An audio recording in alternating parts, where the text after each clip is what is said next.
Hello, and thank you for watching this February 6th Ag Forecast, brought to you by Agrible, the makers of Morning Farm Report. My name is Eric Snodgrass, and I'm a senior atmospheric scientist and co-founder of Agrible. Well, in last week's video, I showed there was a lot of evidence that Super Bowl Sunday was going to be a bit troublesome in terms of weather for part of the Midwest. The forecast models had shown a weak system passing through the central United States, causing some problems, especially in Illinois. Well, this is what actually happened. Nothing.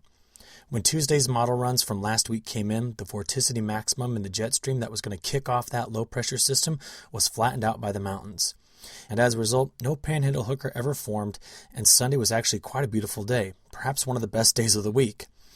Well, I was kind of hoping you could cut me some slack here, since Sunday was also National Weather Person's Day, and at least I'm not as bad as this guy at forecasting spring weather. Okay, now on to the forecast for this week. We're watching the output from the NAM model as run from Monday through Wednesday of this week.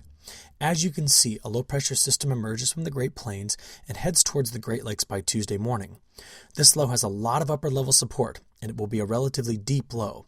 And the first consequence of this will be a strong southerly wind out ahead of this system, bringing a lot of rain, storms, and very windy conditions through the Mississippi River Valley and surrounding states. Expect winds on Monday to gust around 30 miles per hour at times in this region, while temperatures surge 15 to 25 degrees above average. Secondly, as that warm air noses into Wisconsin, there is a chance for some freezing rain right in through here, and then a chance of snow north of that. Now, following this system, we will see temperatures fall again, but we'll have more on that in just a moment. Now, the most important part for the forecast discussion is on the potential for severe storms with this system. Here's the Storm Prediction Center's outlook on Monday, and parts of Oklahoma, Missouri, Arkansas, and Illinois are being watched closely. And here's why. Storms need a lot of moisture. They'll get it with a strong southerly winds from the Gulf of Mexico this week. Then they need a trigger. They'll get that too as the front passes through the Mississippi River Valley. They also need wind shear, and they'll have that as well, as the upper-level winds will support strong storms through this region. And finally, they need an unstable atmosphere, and that is the toughest thing to generate this far north in winter. But the map you're looking at shows you the severe weather variable called CAPE, which is the potential energy that a storm can extract from the atmosphere. Where we see these higher values, we have the potential for strong to severe storms. But I've got to admit it though, it's been a long time since I've heard thunder, so this is certainly something to watch this week. And as this system moves across the United States, here's what we're watching for severe weather on Tuesday. And by the time Wednesday rolls around, the severe weather threat will push into the southeast as well. Now by Thursday, the low-pressure system will be in the northeastern part of the United States, and the Corn Belt will see a return toward cooler air, just temporarily though. The northern plains will be below zero on Thursday morning, and we'll likely see teens spreading as far south as Illinois, Iowa, and Indiana. But look at the temperature recovery by Friday afternoon in the Central Plains on another round of strong southerly winds.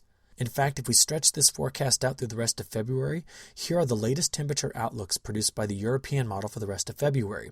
We can see that the model is projecting a slight warm bias when it's all said and done. So we need to be keeping an eye on the Dakotas, though, as they have a lot of snow on the ground and will likely stay near average or cooler than average for the rest of the month. Now, this is just one area that I'm watching, as prevent plant issues could be a problem for this spring. Then, looking at the precipitation outlook for February, the model is projecting a slight dry bias for the central states, which is leaving many to wonder when it's going to start to snow in some of these states. But in my opinion, the bigger concern is how the month could stay dry for Oklahoma, Arkansas, Kansas, and Missouri, and this is a region that has been struggling with drought so far this year. So as we get into April, we'll be watching this area very closely, because if the drought has not yet been relieved, we have to watch to see if any of that drought begins to push north into the Corn Belt.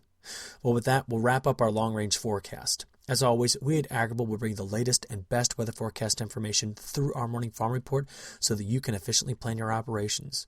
We thank you for your attention. We hope you look forward to our next Ag Weather Forecast. Thank you.